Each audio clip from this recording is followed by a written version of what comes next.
अपन आज बात करेंगे वो करेंगे अपना चैप्टर है चैप्टर नंबर 3।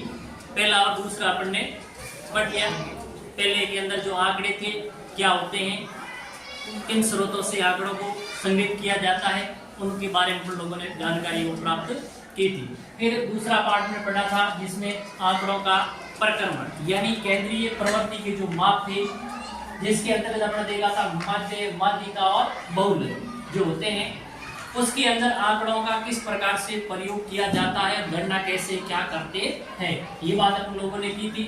और आज अगला अपना जो तीसरा चैप्टर है जिसका नाम है आलेखों का निरूपण। आरेखों का निरूपण, आरेखों का निरूपण, निरूपण यानी अपन यहाँ ये समझने का प्रयास करेंगे अपने पास जो डाटा होते हैं या जो आंकड़े होते हैं उसको और व्यवस्थित रूप से और आकर्षक बनाने के लिए, ताकि अपन उनको किस प्रकार से ग्राफ के रूप में प्रदर्शित करें, ताकि उन आंकड़ों को हम ग्राफ के माध्यम से उन आंकड़ों का क्या है कोई विशेष प्रकार का अर्थ है वो निकाल सके। जो भी आरेख बढ़ेंगे वो आंकड़ों की सहायता से बढ़ेंगे और उन वहां पे अपन आंकड़ों को देखे बिना उन आरेखों की सहायता से ही कुछ विशेष प्रकार की या अर्थपूर्ण जानकारी है वो प्राप्त करेंगे। तो अपन यहाँ देखेंगे कि ये जो आरेख है, आरेख का मतलब जो आंकड़े होते हैं उन आंकड़ों को ग्राफ के रूप में प्रदर्शित करना ही क्या कहलाता है, आरेख कहलाएगा। क्या कहलाएगा, आरेख। आरेख का मतलब क्या हुआ, जो हमें आंकड़े प्राप्त होंगे उन आंकड़ों को अपन लोग है वो एक ग्राफ के रूप में क्या करेंगे, उसका प्रदर्शन करेंगे। जब ग्राफ के रूप में अपन लोगों ने जो आंकड़ों का प्रदर्शन करेंगे, अब जो अपने पास जो डायग्राम बना है, जो आकृति बनी है, उसको अपन कहेंगे आरेख बोलेंगे। क्या बोलेंगे, उसको आरेख कहेंगे। अब वो आरेख है वो कितने प्रकार के बनाए जा सकते हैं। आरेख का मतलब क्या समझाएंगे, जो भी आंकड़े होंगे उन आंकड़ों की सहायता से अपन ग्राफ पेपर पर जो आकृति बनती है उस आकृति को अपन लोग क्या कहेंगे, आरेख कहेंगे। क्या कहेंगे, उसको आरेख है वो कहा जाता है।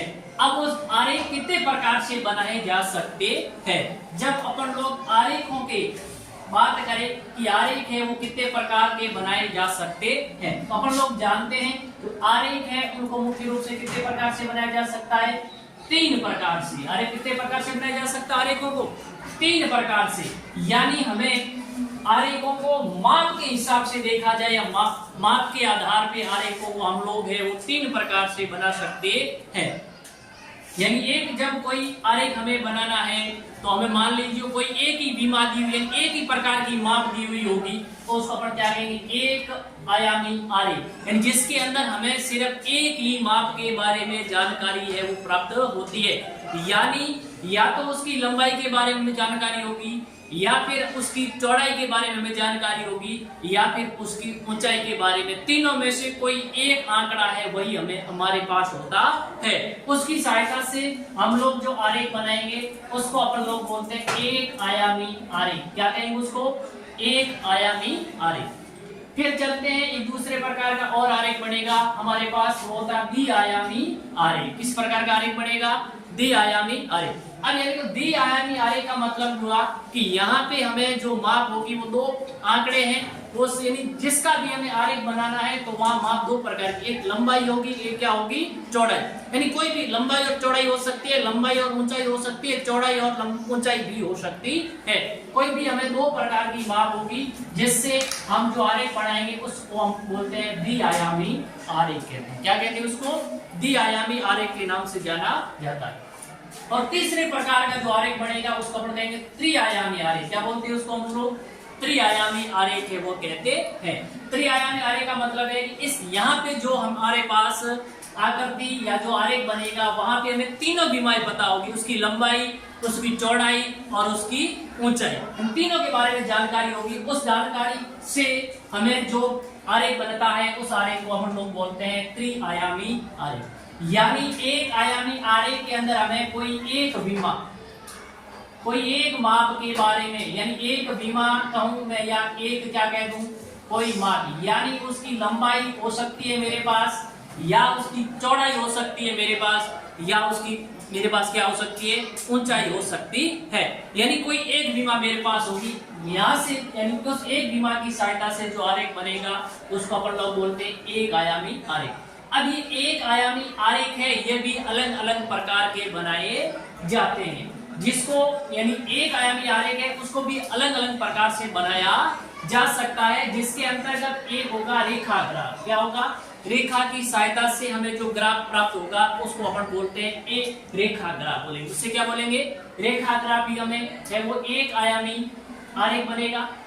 फिर उसके बाद बहुरेखा ग्राफ, जब ग्राफ के अंदर बहुत सारी यानी दो या दो से अधिक रेखाओं का प्रयोग करते हुए हमें जो आरेख प्राप्त होगा उसको अपन बोलेंगे बहुरेखा ग्राफ या बहुरेखा आरेख। एक हमारे पास दंड आरेख बनेगा, एक आयत चित्र बनेगा और एक क्या बनेगा, पिरामिड। ये सारे के सारे हैं वो एक आयामी आरेख है। इस प्रकार के आरेखों के सारे एक आयामी आरेख होते हैं। तो ध्यान रखना आप लोग, आपसे यहाँ से आपको वाइवा के रूप में यहाँ से आपसे प्रश्न पूछा जाएगा कि एक आयामी आरेख कौन कौन से, कोई एक दो आपसे क्या उदाहरण है वो पूछा जा सकता है। तो आप लोग ध्यान रखेंगे कि रेखा ग्राफ है, बहुरेखा ग्राफ है, दंड आरेख है, आयत चित्र है और जो पिरामिड है, ये सारे के सारे क्या होते हैं, एक आयामी आरेख होते हैं, जिसके अंदर सिर्फ एक ही बीमा दी हुई होती है।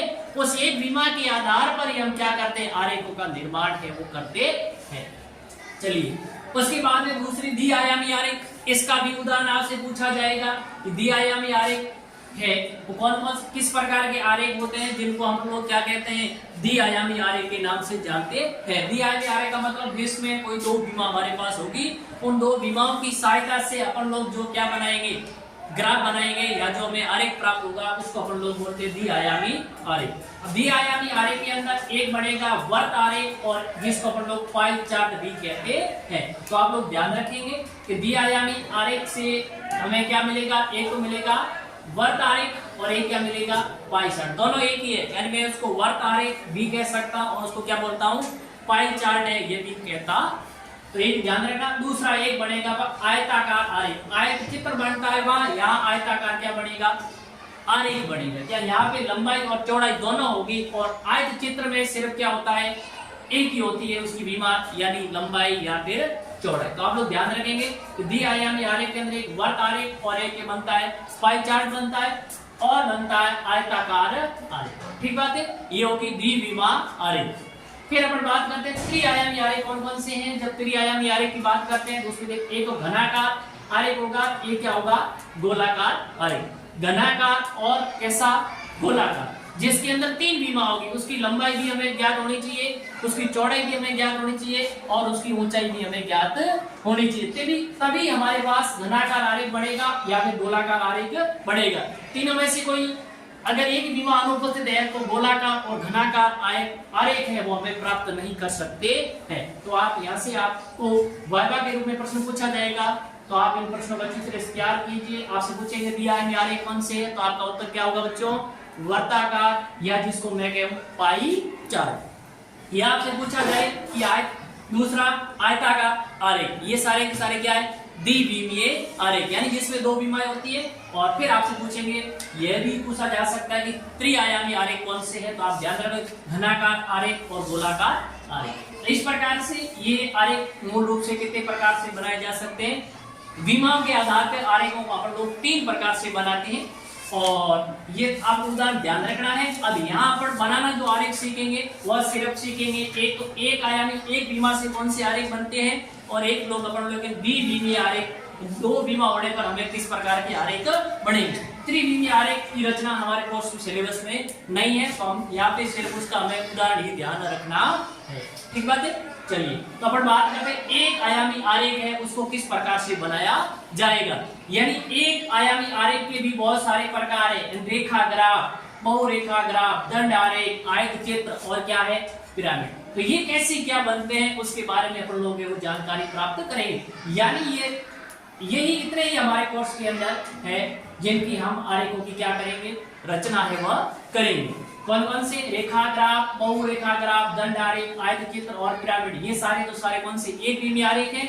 और एक अपन द्विविमीय आरेख की बात करेंगे जिसमें होगा वर्त आरेख या जिसको मैं कहूंगा पाई चार्ट। अब चलते हैं रेखा ग्राफ। अब रेखा ग्राफ की रचना है वो किस प्रकार से की जाएगी। यानी आपसे ये नहीं पूछेंगे रचना कैसी होगी, वो सरल आपसे नहीं पूछे जाएंगे। आपको ग्राफ पेपर पे या ग्राफ पेपर नहीं, आपकी अपनी जो कॉपी है उसके अंदर आपको प्रश्न दिया हुआ आएगा और उस प्रश्न के अंदर डाटा आएंगे। उन डाटाओं को ग्राफ के माध्यम से आपको क्या करना पड़ेगा बच्चों, प्रदर्शित करना पड़ेगा। तो आपसे रेखा ग्राफ किसे कहते हैं ऐसा तो नहीं पूछा जाएगा, लेकिन आपको जानकारी के लिए बता दूं कि हम जो ग्राफ बनाएंगे उस ग्राफ के अंदर जो आंकड़े हैं उन आंकड़ों की सहायता से हमें एक जो रेखा प्राप्त होगी ग्राफ के अंदर, उसी रेखा को अपन क्या कहेंगे बच्चों, रेखा ग्राफ बोलेंगे। जैसे ये आंकड़े थे अपने पास, बिंदु थे, इन बिंदुओं को मैं जिस लाइन से मिला रहा हूं, इस लाइन से मिलाने पर ये जो आकृति बनी है ना, इस आकृति को मैं क्या कहता हूं, रेखा ग्राफ कहूंगा। समझ बात नहीं आई? चलिए, तो अब किस प्रकार से बनता है उसके बारे में लोग बात करते हैं। आपसे भी जैसे मान लीजिए वर्ष और जन्म, यानी सिर्फ यहाँ पे आपको जन्म दर हो सकता है, वर्षा के से संबंधित कोई आंकड़ा हो सकता है, तापमान से संबंधित कोई किसी प्रकार का आंकड़ा हो सकता है, जनसंख्या वृद्धि दर, जन्म दर, मृत्यु दर या किसी भी प्रकार का प्रश्न आपसे पूछा जाएगा। प्रश्न अंदर आपको दिया हुआ है, जैसे यहाँ पे आपके पास एक प्रश्न है कि भारत में जनसंख्या की वृद्धि दर है, उससे संबंधित आपको एक प्रश्न दिया गया है। अब इस प्रश्न की सहायता से आपको क्या बनाना बच्चों, रेखा ग्राफ बनाना है। अब देखिए कि भारत में जनसंख्या की वृद्धि दर, यानी ये जो टेबल दी हुई है, इस टेबल के अंदर एक तरफ वर्ष दिए हुआ है, एक तरफ आपको जन्म दर दी हुई है। यानी जैसे 1901 की बात करूं तो 1901 के अंदर जन्म दर थी वो कितने परसेंट थी बच्चों, 2% जनसंख्या में क्या हुई थी, वृद्धि हुई थी। या ये जिन्हें प्रतिशत का है, हमें 2 लिखा है, मतलब यहाँ जिन्हें प्रतिशत हुआ, यहाँ पे प्रतिशत लिखने की हमें आवश्यकता नहीं है, मतलब ये समझना कि प्रतिशत में है वो जन्म दर है। और 1911 में 3% है, 1921 में 5% है, 1929 में 4 है, और 1941 में 1 है, 1951 में 6 है, और 1961 में कितने हैं, 9। अब ये आंकड़े हैं, इन आंकड़ों को आपको ग्राफ पेपर पर प्रदर्शित करना है।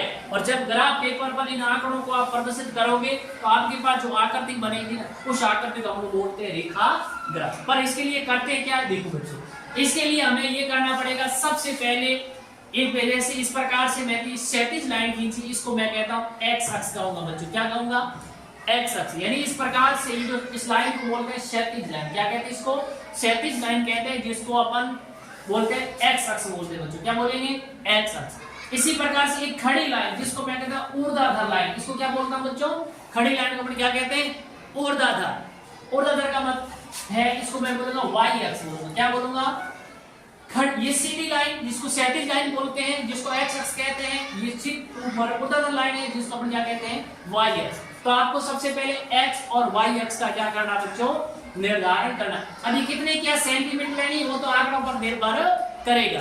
ऐसे ही पहले अपन सीधा 10-12 ऐसे सेंटीमीटर नहीं ले सकते हैं, वो ये जो आंकड़ा अपना कोई पैमाना माने उस हिसाब से एक्स और वाई अक्ष का हमें क्या करना पड़ेगा बच्चों, निर्धारण।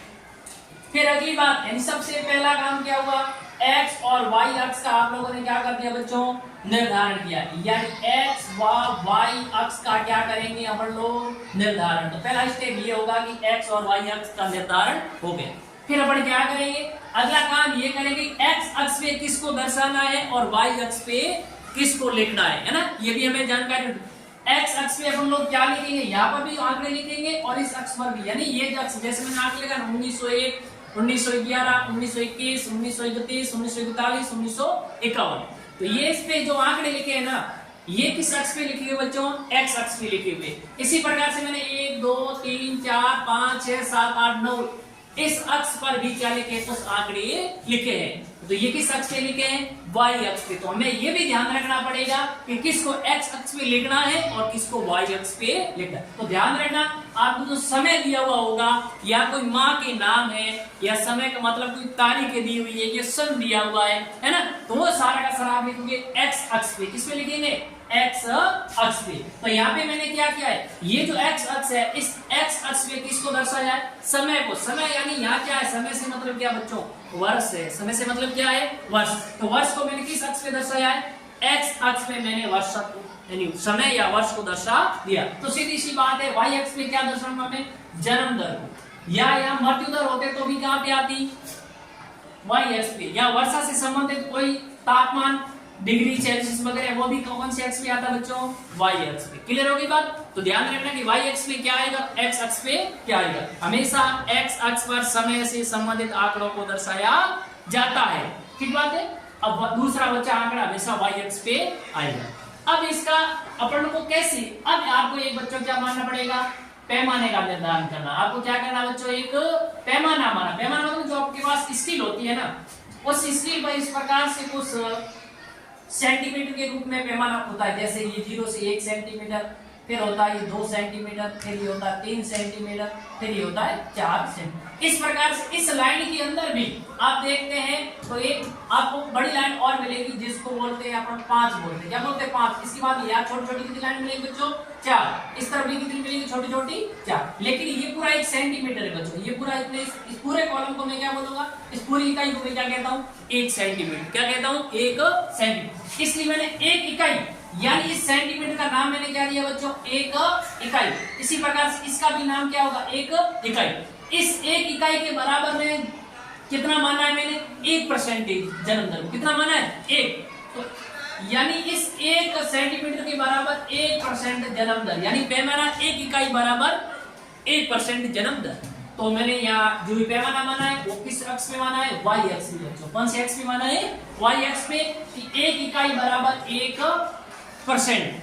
यहाँ इस 1 इकाई बराबर 1 की जगह 2% भी लिख सकता था, 2 की जगह 5 भी लिख सकता था, वो पैमाना मेरे पर निर्भर करेगा। मैं यहाँ आंकड़ों को देखूंगा, या 2 है, 3 है, 5 है, 4 है, 1 है, 6 और 9, यानी 10 तक ही है। फिर छोटा से छोटा आंकड़ा 1 है, बड़े से बड़ा कितना है, 9 है। तो मैं इसको आराम से 1 2 3 4 5 7 8 9 के रूप में भी लिख सकता हूँ। अगर आंकड़ा यहाँ ज्यादा बड़ा होता ना तो ये मेरे 1 इकाई बराबर 1% न लिख करके उसकी जगह मैं कितना लेता, 2 3 4 5 भी ले सकता था, ठीक बात है। तो इसलिए मैंने 1 2 3 4 ये % लिख दिए और इधर आपको वर्ष दे दिए। अब आप कैसे बनाएंगे, देखो बच्चों, पहले आपको काम करना है कि x अक्ष में जाओ। 1901 में जन्म दर कितनी है, 2%। तो यहाँ मैंने कितना लिखा बच्चों, 1901। अब मैं 1901 यहाँ लिखा है। अब इस y अक्ष में जाऊंगा, 2 कहाँ आ रही, ये 2%। तो इसका मतलब यहाँ अगला बिंदु मेरा कहाँ पे आएगा बच्चों, यहाँ पे ये बिंदु हुआ, ठीक है। फिर मैं जाऊंगा 1911 पे, ये मैंने 1911 लिखा बच्चों, और यहाँ 1911 में यहाँ कितना, कितने % है, 3% है। कितने % है, 3 है। इधर तो इस तरफ x अक्ष पे तो मैं चलूंगा 1911 पे, y अक्ष पे कितना जाऊंगा बच्चों, 3% पे। कितने % पे जाऊंगा, 3। तो यहाँ पे मैंने एक बिंदु कर दिया ना। चलो फिर 1921 पे आया तो वहां पे, यानी इधर तो कितना जाऊंगा 1921 पे, और इस तरफ मैं कितना जाऊंगा बच्चों, 5 पे। कितने पे जाऊंगा, 5। तो ये सीध में ऊपर चला तो ये देखो 3 4 और ये मान लो 5 हो गया। कितना हो गया, नहीं 1921 के अंदर 5 हो गया। तो ये बिंदु मेरा यहाँ प्राप्त हुआ, ठीक है बच्चों। उसके बाद मैं जाऊंगा 1941 पे, और 1941 में कितना बच्चों, 1। यानी ये है आपका x अक्ष और वो है y अक्ष। इसको मैंने दर्शाया y अक्ष पे, इसको दर्शाया मैंने x अक्ष पे। x अक्ष पे 1941 में गया ना, तब y का मान कितना, y अक्ष पे बच्चों सिर्फ 1 ही है। कितना है, 1। इधर मैंने यहाँ सीधा चलो, इधर कितना जाना मात्रा आपको, 1। तो ये बिंदु यहाँ पे हो गया बच्चों, ठीक है। इसी प्रकार से 1951 के अंदर मैं कितना गया हूँ, 6। यानी इधर 1951 ऊपर कितना जाओगे आप, y अक्ष पे कितना जाओगे बच्चों, 6। ये बिंदु आ गया। अब ये जो बिंदु है, इन बिंदु को इस लाइन के द्वारा मैंने क्या किया बच्चों, मिला दिया। मिला नहीं मिला, जब इन बिंदुओं को लाइन के द्वारा मिला दिया, मिलाने के बाद में ये जो आकृति बनी है ना, इस आकृति को बोलते हो बच्चों क्या कहते हैं, रेखा ग्राफ। क्या कहेंगे इसको, रेखा ग्राफ। ये अपने पास, आपके पास क्या प्राप्त हो गया, एक रेखा ग्राफ है, वो जो क्या हो गया, प्राप्त हो गया है। इस प्रकार से हम क्या बना सकते हैं, जो आंकड़े दिए उन आंकड़ों की सहायता से किसका निर्माण कर सकते हैं बच्चों, रेखा ग्राफ। आंकड़े चेंज भी हो सकते हैं, लेकिन तरीका क्या रहेगा बच्चों, यही रहेगा। यानी का मैंने कि y अक्ष पे मैंने क्या लिखा है, वर्ष या समय को दर्शाया है, और x अक्ष पे मैंने क्या लिखा है, जन्म दर को प्रदर्शित किया है। इस प्रकार से आप रेखा ग्राफ का निर्माण है वो कर सकते हैं। तो रेखा ग्राफ का निर्माण कैसे करेंगे, ये बात क्लियर होगी बच्चों, ठीक है। अब आगे चलेंगे, आएगा बहुरेखा चित्र। अब देखो यह नाम से पता चल रहा है, क्या नाम है, बहुरेखा चित्र। बहु का मतलब होता है बहुत, रेखा है मतलब रेखाओं के द्वारा जो चित्र बनता है, बहुत सारी रेखाओं के द्वारा चित्र बनेगा, उसको अपन लोग क्या कहेंगे, बहुरेखा।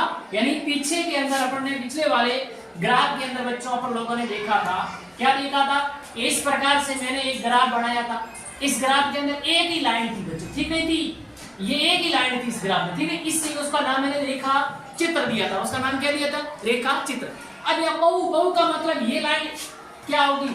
2 या 2 से इस ग्राफ में अगले वाला जो बहु रेखा चित्र आएगा उसमें 2 या 2 से अधिक लाइन। अब एक लाइन ये है, अगर मैं इसके अंदर 2 लाइनें और खींच दूं बच्चों, इस प्रकार से एक लाइन ये हो गई और एक इस प्रकार से आपको, अब यहाँ पे कितनी लाइनें बच्चों? कम से कम रेखा चित्र कितने? 3 बने हुए, इसलिए इसको रेखा चित्र नहीं करके अपन क्या बोलेंगे? सीधा बहुरेखा चित्र कहेंगे। क्या कहेंगे उसको? बहुरेखा। यानी इस रेखा चित्र के अंदर बहुत सारी रेखाओं का क्या किया गया बच्चों? प्रयोग है वो किया गया है, इसलिए इसको बोलते हैं बहुरेखा चित्र। तो देखो बहुरेखा चित्र क्या है? ये एक रेखा ग्राफ है क्या? ये एक रेखा ग्राफ का ही प्रकार है बच्चों। क्या है? ये एक रेखा ग्राफ का ही प्रकार है, ठीक बात है। परंतु जिसमें 2 या 2 से अधिक चरों की तुलना के लिए रेखाओं की संख्या से प्रदर्शित किए जाते हैं।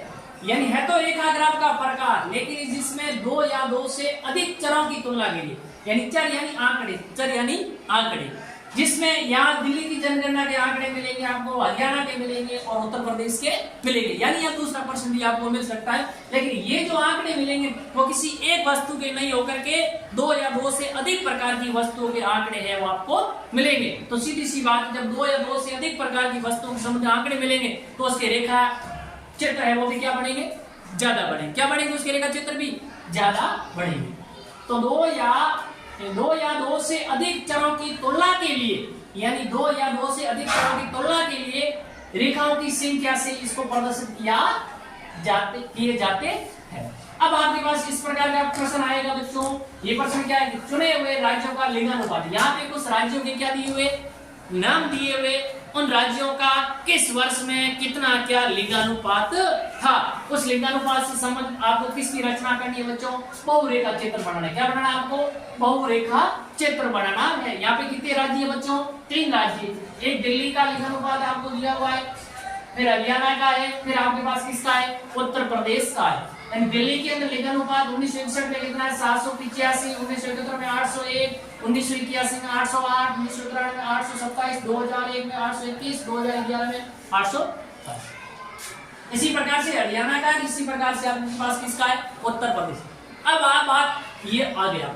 अब आपको ये ध्यान रखना बच्चों, यहाँ आप देखोगे न्यूनतम आंकड़ा कौन सा है और बड़ा आंकड़ा कौन सा, इसका भी निर्धारण करना पड़ेगा।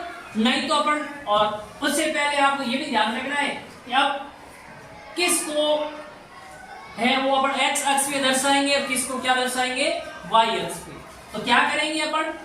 किसको एक्स अक्ष पे दर्शाएंगे, वाई अक्ष पे किसको दर्शाएंगे? देखो ये आंकड़े किसी संबंधित है बच्चों? लिंगानुपात से। किसी संबंधित है? लिंगानुपात है। तो लिंगानुपात को कौन से अक्ष पे दर्शाएंगे अपन लोग बच्चों? वाई अक्ष पे। किस अक्ष पे दर्शाएंगे? लिंगानुपात को किस पे दर्शाएंगे? भाई आपको ये इस प्रकार से ग्राफ बनाना पड़ेगा, एक्स अक्ष और वाई अक्ष, है ना। अब एक्स अक्ष पे क्या लिखना है, वाई अक्ष पे क्या लिखना है, यह भी निर्धारण करना आना चाहिए। तो एक्स अक्ष पे तो मैं क्या लिखूंगा बच्चों? क्या लिखूंगा? वर्ष या समय लिखा जाता है, पीछे पढ़ा था अपन लोगों ने। एक्स अक्ष पे तो क्या लिखेंगे? वर्ष या क्या किसको लिखूंगा बच्चों? समय को। तो यहाँ समय कितना है? 1961, 1971, 1981, 1993, 2001 और 2011। तो मैंने यहाँ लिख दिया एक्स अक्ष ही बच्चों, है नहीं? इस एक्स अक्ष में क्या लिखा है? 1961, 1971, 1981, 1993, 2001 और 2011। जो यहाँ आंकड़े दिए हुए हैं ना समय की, वही यहाँ पे मैंने लिख दी। तो सीधी सी बात है कि ये पीछे मेरे पास क्या बचा है? वाई अक्ष बचा। क्या बचा? वाई अक्ष। और वाई अक्ष में मैं क्या लिखूंगा? ये क्या आंकड़े क्या है? 785, 868, 907, ये क्या है बच्चों? ये है आंकड़े किसके? अरे ये क्या लिखे? चुने हुए राज्यों का क्या है? लिंगानुपात है। क्या है? लिंगानुपात है। ये सारे आंकड़े किससे संबंधित है? लिंगानुपात से संबंधित है। किससे संबंधित है? लिंगानुपात से संबंधित है। आप थोड़े से बोल सकते हैं। तो ये आंकड़े हो गए आपके लिंगानुपात से संबंधित। इस लिंगानुपात से संबंधित आंकड़ों को मैं किस अक्ष में लिखूंगा बच्चों? वाई अक्ष पे। इसलिए मैंने वाई अक्ष में ये लिख दी। ठीक बात है। अभी लिखेंगे कैसे, यानी किसको क्या लिखना है, ये बात तो क्लियर हो गई। ठीक है। अब कैसे लिखेंगे? अब इसको सीधा लिखने वाला, यानी समय को सीधा लिखना, कोई परिवर्तन करना है नहीं। लेकिन वाई अक्ष पे आपको मानना पड़ेगा पैमाना बच्चों। वाई अक्ष पे क्या मानना पड़ेगा? पैमाना। यानी बिना पैमाने हम लोग है वो निर्धारण नहीं कर सकते हैं। तो वाई अक्ष पे आपको मानना पड़ेगा पैमाना। जब मैं y अक्ष से पैमाने की बात करूंगा ना तो मेरे को ध्यान रखना पड़ेगा इसमें सबसे छोटे आंकड़े और सबसे बड़े आंकड़े की जानकारी होना जरूरी है। जब मेरे को छोटे और बड़े आंकड़े की जानकारी नहीं है तो मैं पैमाने का निर्धारण नहीं कर सकता। तो यहाँ पे सबसे छोटा आंकड़ा देखो कौन सा बच्चों, 785 सबसे छोटा आंकड़ा है, यानी 785 छोटा। और सबसे बड़ा कौन सा बच्चों,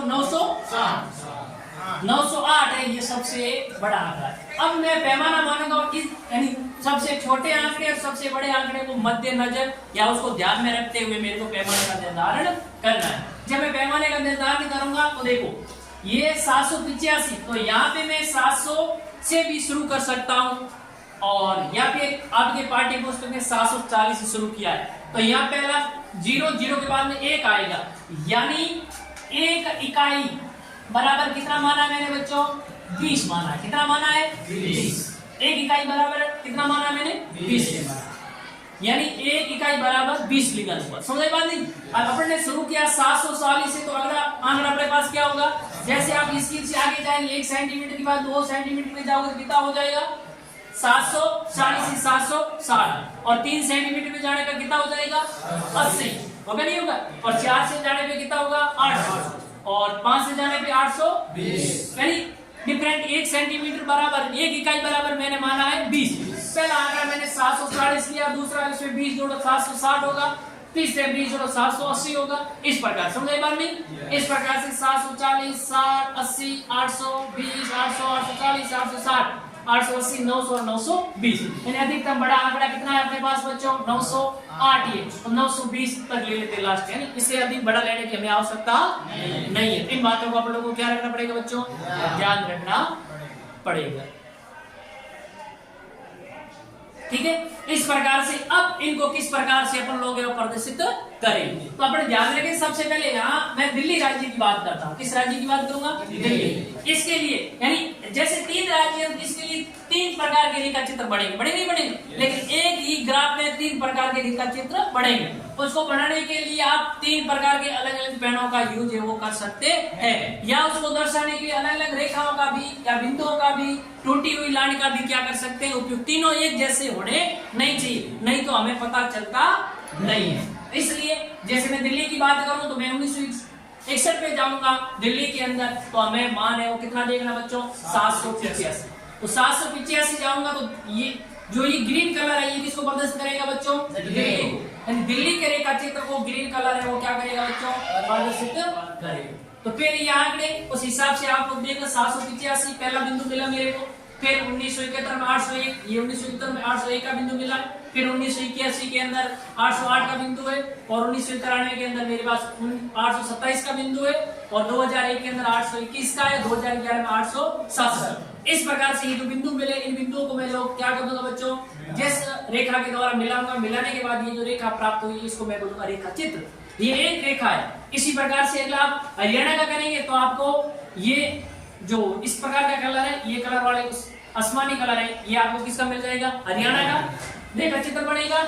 और फिर ये जो ये अगले वाला कलर है वो किसको प्रदर्शित करेगा बच्चों, उत्तर प्रदेश। अब इन पूरे अब देखो 3 रेखा चित्र एक साथ है नहीं, इसलिए इसको अपन बोलते हैं बहुरेखा चित्र। इसको क्या बोलेंगे बच्चों, बहुरेखा चित्र के नाम से जाना जाता है। तो इन बातों का आप लोग ध्यान रखें। और ये जो ग्राफ बने अलग अलग, इसलिए अलग अलग पेन का उपयोग आप लोग वो कर सकते हैं। अगर आपके पास पेन नहीं है तो इसको जैसे एक को मैंने ऐसे लाइन से लिख दिया, दूसरे को मैं ऐसे बिंदु बिंदु, इसी लाइन को बिंदु बिंदु के रूप में भी दर्शा सकता हूँ। तीसरा मैं लाइन बिंदु लाइन बिंदु बिंदु लाइन ऐसे भी दर्शा सकता हूँ। अगर आपके पास कलर का उपयोग करेंगे तो ज्यादा आकर्षक बनेगा, कलर नहीं है तो आप एक ही पेन से अलग अलग रेखाओं के द्वारा यानी उसको अलग अलग तरीके से प्रदर्शित वो कर सकते हैं। तो ये तो हो गया आपका बच्चों रेखा चित्र। अगली बात करते हैं दंड आरेख। अगली बात किसकी करेंगे अपन, दंड आरेख है वो किस प्रकार से बनता है। देखो दंड आरेख या इसको अपन लोग क्या कह सकते हैं, स्तंभ आरेख भी कह सकते हैं। क्या कह सकते हैं, दंड आरेख, या फिर उसको अपन लोग वो स्तंभ आरेख के नाम से भी जानते हैं। अब इसके लिए कुछ बात ध्यान रखनी है, क्या सभी दंडों का अथवा स्तंभों की चौड़ाई, यानी जैसे ये मैंने एक कोई ये दंड का निर्माण किया इस प्रकार से, ये एक दंड बना, ठीक है। इसी प्रकार से एक दंड मैंने ये बनाया, इसी प्रकार से एक दंड मैंने ये बताया, ठीक बात है। अब आपको ये क्या कह रहा है कि सभी दंडों अथवा स्तंभों की चौड़ाई क्या होनी चाहिए। अब चौड़ाई से क्या मतलब है, ये तो इसकी क्या है बच्चों, ऊंचाई है, ये इसकी क्या होगी, चौड़ाई। अब एक दंड ये है, एक दंड ये बना आपका, एक दंड ये बना। तो ध्यान रखने योग्य बात ये कि ये इस दंड की ये चौड़ाई, इस दंड की ये चौड़ाई और इस दंड की ये चौड़ाई, यानी तीनों चौड़ाई आपस में क्या होनी चाहिए, बराबर समान होनी चाहिए। चौड़ाई क्या होनी चाहिए, सभी दंडों की चौड़ाई क्या होनी चाहिए, बराबर। एक बात। फिर अगली बात ये क्या कह रहा है, देखो अगली बात ये कह रहा है कि सभी दंड अथवा स्तंभों की चौड़ाई क्या हो, बराबर। दूसरा कि सभी दंड बराबर अंतराल या दूरी पर हो। सभी दंड, मान लो एक दंड ये, एक ये, अब इस दंड के मध्य की दूरी बच्चों, इस दंड के मध्य की दूरी और इससे ये दूरी, ये दूरियां भी क्या होनी चाहिए आपस में, बराबर। कितनी भी हो सकती है, वो हमें आकर्षक लगना चाहिए। ग्राफ यानी जो पेपर, जिस पेपर में हम आरेख बना रहे हैं उसको भी ध्यान में रखते हुए बनाना। ऐसे नहीं है कि एक तो बहुत बड़ा बना दिया, दूसरा छोटा, तो फिर वो बैठेगा नहीं, दिखने में कैसा है, सही नहीं है। इसलिए इसकी कोई मोटाई फिक्स होती नहीं है बच्चों, लेकिन सबकी मोटाई एक समान होना जरूरी है। और इनके मध्य की, दंडों के मध्य की जो दूरी है, अंतराल है, वो भी क्या होना चाहिए, समान होना चाहिए। अब देखो ये दो बात ध्यान रखोगे आप, सभी दंड अथवा स्तंभ की चौड़ाई क्या हो बच्चों, बराबर हो, यानी चौड़ाई क्या होनी चाहिए, समान। दूसरी बात है सभी दंड और बराबर अंतराल पर होने चाहिए। अब दंड आरेखों के प्रकार, ये भी कितने प्रकार की बनते हैं बच्चों, ये भी अलग अलग प्रकार के दंड आरेख है, उसका निर्माण किया, यानी दंड आरेख भी अलग अलग प्रकार की बनते हैं। जिसके अंदर अपन बात करें, एक बनता है आपका साधारण दंड आरेख। किस प्रकार का बनेगा, साधारण दंड आरेख। एक बनेगा अपने पास मिश्रित दंड आरेख और एक बनेगा बहुदंड आरेख। यानी जैसे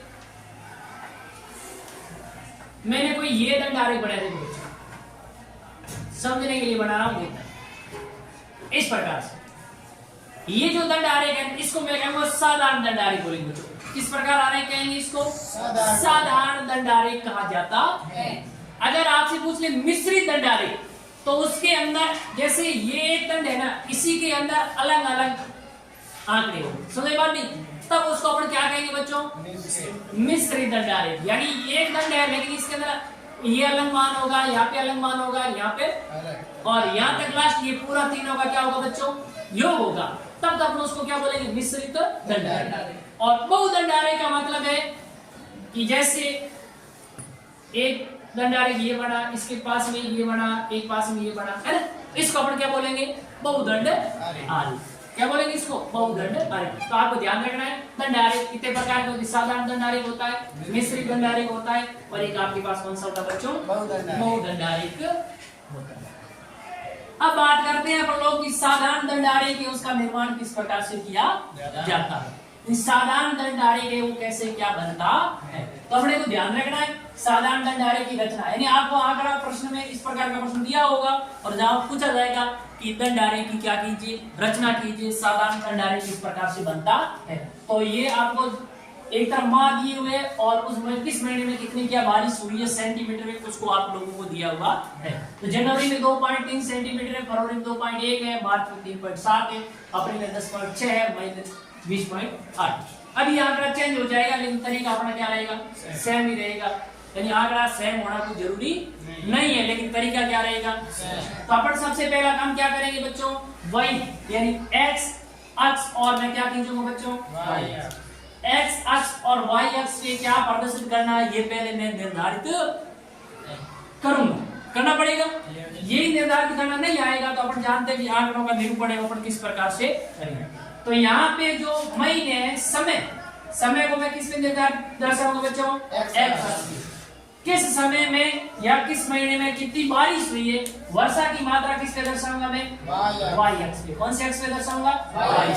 तो आप लोग ध्यान रखेंगे, x अक्ष पे समय को दर्शाया जाता है, यह समय का मतलब महीनों को, और y अक्ष पे किसको दर्शाऊंगा मैं, वर्षा। इतनी बात क्लियर होगी। इसलिए मैंने देखो ये जो x अक्ष लिया बच्चों, इस x अक्ष मैंने क्या लिखा, जनवरी, फरवरी, मार्च, अप्रैल और मई। मैंने लिख दिए, नाम लिख दिए समय के। अब ये जो y अक्ष है इस पे क्या मानना पड़ेगा, x अक्ष पे हमें कोई पैमाना मानने की आवश्यकता नहीं है, लेकिन हमें y अक्ष पे क्या मानना पड़ेगा, पैमाना। यानी ये जिस पैमाना मारने के लिए हमें क्या निर्धारित करना पड़ेगा कि सबसे बड़ा आंकड़ा और सबसे छोटा आंकड़ा, यानी जो आंकड़े दिए उसमें बड़ा आंकड़ा कौन सा है और सबसे छोटा आंकड़ा, दोनों को मद्देनजर रखते हुए ही हमें पैमाने का निर्धारण करना पड़ेगा। तो यहाँ पे सबसे बड़ा आंकड़ा तो कौन है बच्चों, 20.8 है और सबसे छोटा कौन सा है, 2.1। तो इसका मतलब मैं पैमाना माना मैंने, एक इकाई बराबर कितनी सेंटीमीटर मान लिया बच्चों, 5, यानी 1 सेंटी यानी 1 इकाई है, यानी इसकी जो 1 सेंटीमीटर होती है उसको मैंने 5 सेंटीमीटर बारिश के बराबर माना है। मुझे नहीं, अगर आप स्क्रीन में 2 पे जाओगे तो वहां बारिश कितनी दर शो करेगी, कम से कम 2 सेंटीमीटर बच्चों बारिश कितनी होगी, 10 सेंटीमीटर, बताएगी नहीं बताएगी।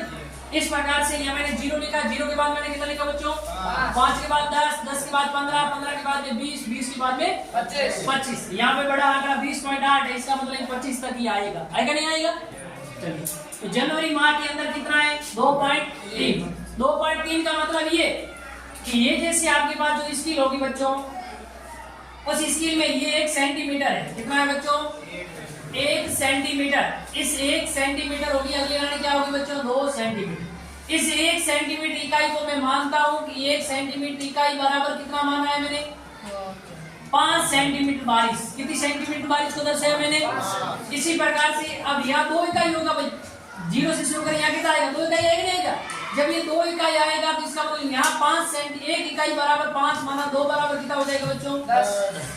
इसी प्रकार 3 पे आऊंगा तो कितना हो जाएगा, 15। सुनाई बात नहीं, इसलिए मैंने यहाँ 5, फिर 10, फिर 15, फिर 20, कितना माना बच्चों, 25। क्लियर होगी बात।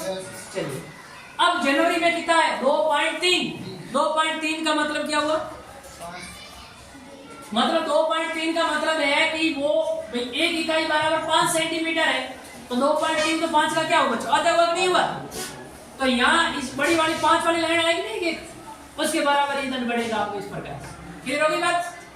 इसी प्रकार की फरवरी में कितना है बच्चों, 2.1 है, तो 2.1 है, इसका मतलब सिर्फ कितना आएगा, वो लगभग 4 पे आ जाएगा भाई। 5 वाली लाइन से थोड़ा सा क्या रहेगा आपका, नीचे रहेगा, नीचे रहेगा नहीं रहेगा, इस प्रकार से ईंधन बढ़ेगा। और फिर ये बढ़ जाएगा, मार्च में कितना है, 3.7 बढ़ेगा, और ये आपको किसका, अप्रैल का बढ़ जाएगा, ये किसका बढ़ जाएगा, मई का बढ़ जाएगा। तो आप लोगों को ध्यान रखना है कि ये जो दंड आरेख पड़ा है, इस दंड को देखना बच्चों। इस दंड को मैं देखूंगा, इस दंड की मोटाई, इस दंड की मोटाई, इसकी मोटाई, इसकी मोटाई, इसकी मोटाई क्या होनी चाहिए बच्चों, चारों दंडों की मोटाई क्या होनी चाहिए, बराबर होनी चाहिए, बराबर होनी चाहिए। एक बात ये ध्यान रखना। फिर क्या है, ये इस दंड और इस रेखा के मध्य की दूरी, इन दंडों के मध्य की दूरी, इन दंडों के मध्य की दूरी, ये दूरी और ये दूरी भी क्या होनी चाहिए, बराबर होनी चाहिए। क्या होनी चाहिए, बराबर। एक दंडों की मोटाई और दंडों के मध्य की दूरी क्या होनी चाहिए बच्चों, बराबर। इस प्रकार से अपन किसका निर्माण करेंगे, साधारण दंड आरेख का निर्माण वो कर सकते हैं। ठीक बात है। अब अपन लोगों ने क्या सीखा, रेखा ग्राफ कैसे बनता है ये बात सीखी। उसके बाद अपन लोगों ने क्या सीखा, हाँ, बहुरेखा किस प्रकार से बनता है। उसके बाद अपने पढ़ा पिरामिड किस प्रकार से बनते हैं। अभी पढ़े पिरामिड नहीं, अपने वो दंड आरेख पढ़े। क्या पढ़े, दंड आरेख कैसे क्या बनते हैं वो सीख लिया, ठीक है। अब अपन सीखेंगे रेखा ग्राफ और दंड आरेख दोनों को साथ में किस प्रकार से प्रदर्शित किया जाता है। यानी ये जो आंकड़े दिए हुए, एक तापमान के आंकड़े हैं, एक किसके आंकड़े बच्चों, वर्षा के आंकड़े हैं। अब इसको एक दोनों को, यानी तापमान और वर्षा दोनों के अलग अलग आंकड़े, तापमान जनवरी में अलग है, फरवरी में अलग है, मार्च में है ना। तो एक आंकड़े से तो अपन किसको निरूपित करेंगे, रेखा चित्र बनेगा, और एक आंकड़े से हमें क्या प्राप्त होगा, दंड आरेख। अब किसी का भी बना सकते हैं, वो किस पर निर्भर करेगा बच्चों, अपने पे। यानी तापमान को भी मैं रेखा चित्र से दर्शा सकता हूँ, तापमान को भी मैं पिंड दंड आरेख से भी दर्शा सकता हूँ। वैसे वैसे किसी में से किसी को भी आप दर्शा सकते हैं। अब दोनों को यहाँ एक साथ में समाहित किया, तो मैं सबसे पहले एक्स और क्या कीजिएगा बच्चों, वाई अक्ष लीजिए, ध्यान रखिए। तो एक्स अक्ष पे तो मैं क्या दर्शाऊंगा, वही माह, यानी किसको, समय को दर्शाऊंगा, किसको दर्शाऊंगा, समय को। और वाई अक्ष पे मैं क्या नहीं, वाई अक्ष पे मैं क्या दर्शाऊंगा बच्चों। अब यहाँ पे वाई अक्ष 2 खींचना पड़ेंगे बच्चों, मेरे कितने खींचना पड़ेंगे, ये एक्स अक्ष, इधर भी वाई अक्ष खींचना पड़ेगा, इधर भी आपको क्या खींचना पड़ेगा बच्चों। किसी इस वाई अक्ष पे या तो तापमान को दर्शाओ, तो इस पे क्या आ जाएगा बच्चों, वर्षा। अगर इसमें मैं वर्षा दर्शाऊंगा इसमें क्या आ जाएगा तापमान, वो अपने पर निर्भर करेगा। समझे बात भाई, वो किस पर निर्भर करेगा, अपनी समझ पे निर्भर करता है। तो यहाँ पे y अक्ष पे मैंने वर्षा को दर्शाया है बच्चों, इस y अक्ष पे और इस y अक्ष पे मैं किसको दर्शाया बच्चों, तापमान को प्रदर्शित किया। किसको प्रदर्शित किया है, तापमान को। ठीक बात है। अब मैंने जो ये वर्षा है इसको तो किसके माध्यम से प्रदर्शित करूंगा मैं, दंडारेख होगी, दंडारेख से। वर्षा के आंकड़े इसको मैं क्या बनाऊंगा बच्चों, दंडारेख। क्या बनाऊंगा, दंडारेख। परंतु तापमान का क्या बनेगा, इसका दंडारेख बनेगा। सीधी सी बात, तापमान का क्या बनेगा, रेखा ग्राफ बनेगा। क्या बनेगा तापमान का, रेखा ग्राफ बनेगा। ठीक बात है, समझे नहीं, रुक रहा और नहीं जी कोई बात नहीं। ठीक है, तो यानी इस वर्षा का क्या बढ़ेगा, दंडारेख बढ़ेगा, तो तापमान का क्या बढ़ जाएगा बच्चों, रेखा ग्राफ बढ़ेगा। क्या बढ़ जाएगा, रेखा। ठीक बात है। इसलिए ये जनवरी में जो बारिश हुई उस बारिश को अपन किससे दर्शा रहे हैं, दंडारेख से। तो आप जानते हैं जैसी जनवरी माह में वर्षा कितनी है, देख पैमाने कर लो, बड़ा आंकड़ा देख लो और क्या देख लो, छोटा आंकड़ा। यानी बारिश है ये तो सिर्फ 2.5, 1.5, 1.3, 1. तो यहाँ वर्षा के लिए आपने कितना पैमाना सुना है, 1 इकाई बराबर 5 सेंटीमीटर सुन लिया। कितना सुन लिया बच्चों, 1 इकाई बराबर 5। तो 5, 10, 15, 20 और 25। छोटा छोटा आंकड़ा 1 और बड़े से बड़ा आंकड़ा कितना है बच्चों, 7.4। आप ये भी 5 वाला भी सुन सकते हो सकता है आप इसमें 2, 4 वाला भी सुन सकते थे, कोई समस्या वाली बात नहीं थी। तो 5। अब ये कह रहा है कि जनवरी में जो वर्षा है वो कितनी है, 2.5 है ना। 2.5 का मतलब है कि एक लाइन की आधी। भाई अपन ने 1 इकाई बराबर कितना है, 5 सेमी वर्षा को सुना है। तो 1 इकाई में ये तो हो रही है 2.5 का मतलब क्या हो रही है, आधी हो रही है उसकी 5 की। तो इसलिए यहाँ पे एक इसकी में 5 वाली लाइन है नहीं, वो छोटी वाली 1 के बीच में, वहां पर ये दंडारेख आ गया, आया नहीं, ये दंडारेख। इसी प्रकार फरवरी में कितनी है, मात्र 1.5 है। इसका मतलब ये सिर्फ उस 5 वाली लाइन से भी 3 पे आ जाए, रुक जाए। कहाँ पे आ जाएगा, सिर्फ मात्र लगभग आपको तो एक मतलब जीने से ऊपर कितनी लाइन लोगे, लगभग 3 लाइन लोगे, तब ये आपका क्या बन गया, एक दंडारेख बना। इसी प्रकार से फरवरी के अंदर हो गया, मार्च में कितना 1.3, उससे भी नीचे 2 पे आ जाएगा। कितने पे आ जाएगा, मात्र 2 पे, तो ये दंडारेख बन जाएगा। इसी प्रकार से अगला मई में कितना 1.8, अप्रैल में कितना है, मात्र 1 है, मात्र 1 है नहीं है, 1 है का मतलब 1 वाली लाइन जीरो से थोड़ा सा ऊपर बढ़ेगा, 1 के आसपास। ठीक है, और मई में कितना है फिर 1.8 और जून में कितना है 7. इस प्रकार से। ठीक है, अब यहाँ ध्यान रखना है इनके मध्य की दूरी, इनकी मोटाई, इसकी मोटाई, इसकी मोटाई, इसकी मोटाई, इन सबकी मोटाई क्या होनी चाहिए, बराबर होनी चाहिए। ये दूरी, ये दूरी, ये दूरी, ये दूरी, ये सब दूरी क्या होनी चाहिए बच्चों, बराबर होनी चाहिए। ठीक है, तो ये तो बढ़ गया दंडारेख। इस दंडारेख से किसको निरूपित किया आपने बच्चों, वर्षा। अब आपके पास क्या बचा बच्चों, तापमान। अब तापमान सबसे छोटा आंकड़ा 17.4 और बड़ा 33.3 है। तो इसका मतलब यहाँ पर भी आपने 1 इकाई बराबर कितना लिया है, पैमाना 1 के बराबर 5 सेंटीमीटर। तो 5, 10, 15, 20, 25, 30, 35 तक हो गया। ठीक है, 33, 35। अब देख रहा है जनवरी में कितना है बच्चों, ये महीना जनवरी का नहीं है। अब इधर नहीं देख रहा, ध्यान आपको इस पैमाने वाली तरफ देना है। या ये दोनों पैमाने समान, इसमें कोई परिवर्तन नहीं होगा। अगर ये पैमाने में चेंज करता है इधर का, तो फिर आपकी इसमें डायग्राम में क्या आएगा बच्चों, अंतर आएगा। तो जनवरी आप इधर देख रहे हैं ना, ये इधर इस अक्ष को ध्यान देना, समझ पा रहे नहीं, जनवरी की तरफ ऊपर इसकी तरफ जाएंगे। अब जनवरी में कितना है तापमान, 7.4 है। 7.4 का मतलब क्या होगा बच्चों, लगभग कितना आ जाएगा, 15 तो 12, 12.5 के आसपास आ जाएगा। समझेगा नहीं, तो यहाँ बिंदु आ जाएगा आपका 12.5 के आसपास ये बिंदु। फिर जनवरी फरवरी में कितना है, 16.7 है, और 16.7 है तो इसका मतलब कितना आएगा, 15 से थोड़ा सा ऊपर आ जाएगा। इस प्रकार से ये आपके पास जो रेखा चित्र बढ़ेगा ना, ये रेखा ग्राफ हो गया। इसको मैं क्या कहूंगा बच्चों, रेखा ग्राफ, और इसको मैं क्या कहूंगा बच्चों, दंडारेख। इस प्रकार से रेखा ग्राफ और दंडारेख दोनों का एक साथ हम लोगों ने प्रयोग करना सीख लिया। तो एक बात ये आप लोग ये ध्यान रखेंगे। और ये ताप दर्शाना है अलग अलग, जैसे ये वर्षा को मैंने इसे दंडारेख से दर्शा दी, चित्र किसका बनाया बच्चों मैंने, प्रतीक दंडारेख का, और इसको रेखा से बनाया, तापमान को रेखा चित्र से दर्शा, ये चित्र मतलब यहाँ पर किसका बना दिया बच्चों, तापमान। आप ऊपर भी बना सकते हैं, जरूरी नहीं है, ठीक बात। अगली बात करते हैं, अब मिश्रित दंड आरेख है उसका निर्माण किस प्रकार से किया जाएगा, ठीक है। मिश्रित दंड आरेख वो कैसे क्या बनता है। अब मिश्रित दंड आरेख के अंदर आपको ये जैसे कोई वर्ष दिया है, उस वर्ष के अंदर जो आंकड़े दे रखे, कम से कम कितने आंकड़े आएंगे, कम से कम 2-3 आंकड़े आपके आएंगे, कम से कम 2 तो आएंगे, तब तो मिश्रित बनेगा। अब 2 से क्या हो सकते हैं, अधिक भी हो सकते हैं। ये वर्ष 2008-9, 2009-10, 10-11 3 वर्ष है। अब 8-9 में उष्मा ऊर्जा है वो कितनी है, 616.2, जलीय ऊर्जा 110.1 और नाभिक ऊर्जा 17.9 और कुल ऊर्जा 2008-9 में तीनों स्रोतों से, कोयले से कितनी मिली, जल से कितनी मिली और नाभिक से कितनी मिली है, 741.2, ठीक बात है। इसी प्रकार 9 और 10 में ये वर्ष है 2008-9 वर्ष में इतनी है, तीनों स्रोतों से इतनी ऊर्जा वो प्राप्त हुई है।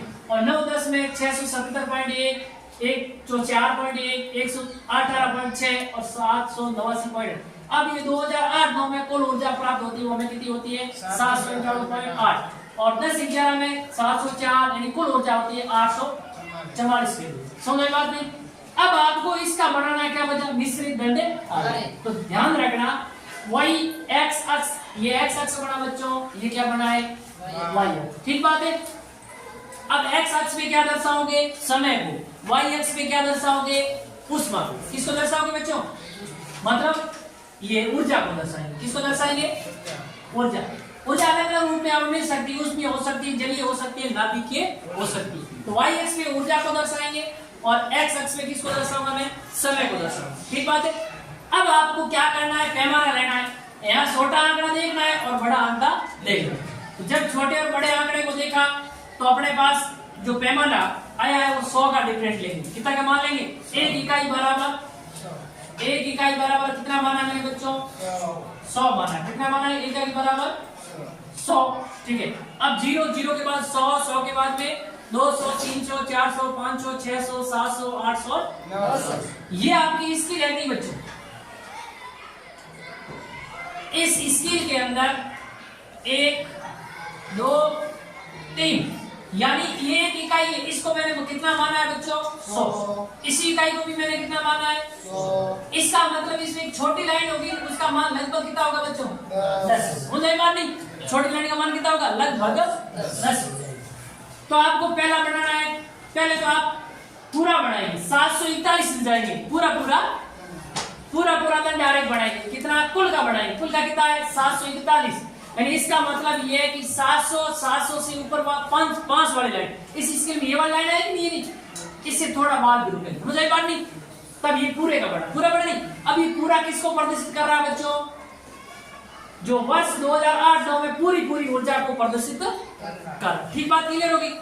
अब उसमें से आपको देखना है बड़ा मान, कोयले से कितनी ऊर्जा प्राप्त हो रही, 616। तब आपको यहाँ से ऊपर इसी के अंदर कितना जाना है, 600 तो हो गया, 616 का मतलब सिर्फ 1 लाइन ऊपर। तब ये आपका पूरा इतना बड़ा ये पूरा है ना, ये किसको दर्शाएगा, उष्मीय ऊर्जा को दर्शाएगा। किसको, कौन सी ऊर्जा को दर्शा रहा है बच्चों, अब आपको ये दर्शा रहा है उष्मीय ऊर्जा। इस उष्मीय ऊर्जा है 616.2 है या नहीं। इसके अंदर जलीय ऊर्जा को जोड़ दो बच्चों, कितना, 110.1, इसको जोड़ो कितने हो गए, 2 1 3 6 1 1 2 4 1 7, 726 अब आपको ध्यान रखना है 726 कर जाना, यानी 700 हो गया और 726 का मतलब 7 के बाद में 3 लाइन, समझे बात नहीं। तब ये जाओ यहाँ पर, अब ये लाइन और ये ऊर्जा है ना, ये कौन सी ऊर्जा है बच्चों, जलीय ऊर्जा। फिर ये शेष रहेगी अपने आप, वो कौन सी ऊर्जा हो जाएगी, नाभिकीय। इस प्रकार से इस एक दंड आरेख में अपने 3 प्रकार के मान रखे नहीं रखे। इस एक दंड आरेख में कितने प्रकार के मान रखे बच्चों अपन ने, इसलिए इसको बोलते हैं मिश्रित दंड आरेख। क्या बोलेंगे बच्चों इसको, मिश्रित दंड आरेख। फिर इसका प्रतीक लिख देना, उसमें ऊर्जा को किससे दर्शाते हैं वो प्रतीक लिखना आगे है, और जलीय ऊर्जा किससे दर्शाते हैं वो प्रतीक लिख देना। और नाभिक ऊर्जा किससे दर्शाते वो प्रत्येक आप आगे लिख देना। ठीक है, दूसरे भी 8, 9, 10 में भी इसी प्रकार से दंडारेख बनेगा और 10, 11 में इसी प्रकार का दंडारेख बनेगा। ये सारे किसको दर्शा रहे हैं बच्चों? ऊष्मीय ऊर्जा को दर्शा रहे, ये किसको दर्शा, जलीय ऊर्जा को दर्शा रहे, और ये छोटे वाला आंकड़ा किसको दर्शा रहा है बच्चों? नाभिक ऊर्जा। और एक ही दंड में कितने आरेख बन रहे, कितने 3 मान दर्शा रहे हैं ना, इसलिए इसको मिश्रित दंडारेख बोलते हैं। क्या बोलते हैं इसको? मिश्रित दंडारेख के नाम से जाना जाता है। तो इस प्रकार से अपन लोगों ने आज एक विमीय आरेख से बनने वाले जितने भी आरेख थे उन सब के बारे में विस्तृत रूप से चर्चा की, और मैं आशा और उम्मीद करता हूं आपसे कि आपके अंदर आपको भी ये बातें कुछ समझ में आई होगी।